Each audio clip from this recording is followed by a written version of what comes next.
আমি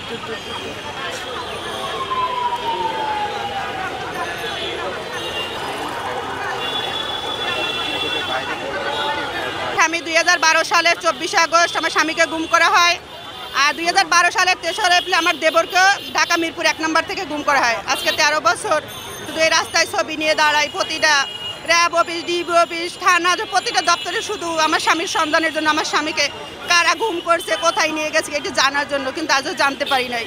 কিন্তু আমরা জানি যে জিয়াউল হাসান আমার স্বামী দেবরকে 2 জনকে গুম করছে।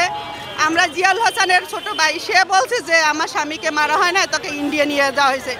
আমরা ঠিকই জানতে পারি যে অনেক নাকি গুম ব্যক্তি ইন্ডিয়াও নাকি পাচার করছে, যেমন সালাউদ্দিন, বিএনপি নেতা সালাউদ্দিনের ইন্ডিয়া পাওয়া গেছে, তারপর ওই যে ছাইদির সাক্ষী তাকেও পাওয়া গেছে। তা আমার বিশ্বাস যে যখন বলছে জিয়াউল হাসান যে নিজে গুম করছে আমার স্বামীকে, তার ভাই যখন বলছে, আমি এইটুকু জানতে পারি আমার স্বামী কোথায় আছে, তার কি হয়েছে তার সাথে, এইটুকু আমি জানতে চাই। আর বাংলা যত গুম আছে প্রতিটা পরিবারই জানতে চায় যে তাদের প্রিয় ব্যক্তি কোথায় আছে, কেমন আছে।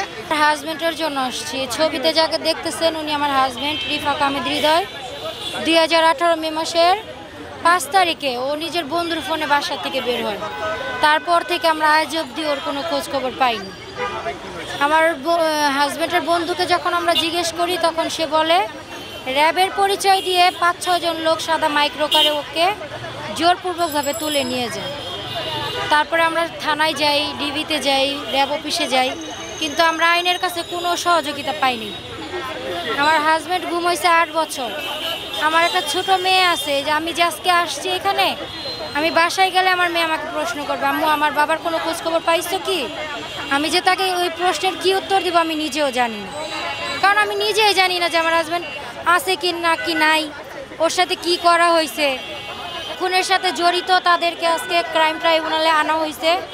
আমরা জানতে পারছি, আমরা চাই যারা যারা এই গুম খুনের সাথে জড়িত তাদের আইনের আওতায় এনে এমনভাবে শাস্তি দেওয়া হোক যেন এই ভুলটা, মানে এই ক্রাইমটা যেন নেক্সট টাইম আর এই দেশে না হয়।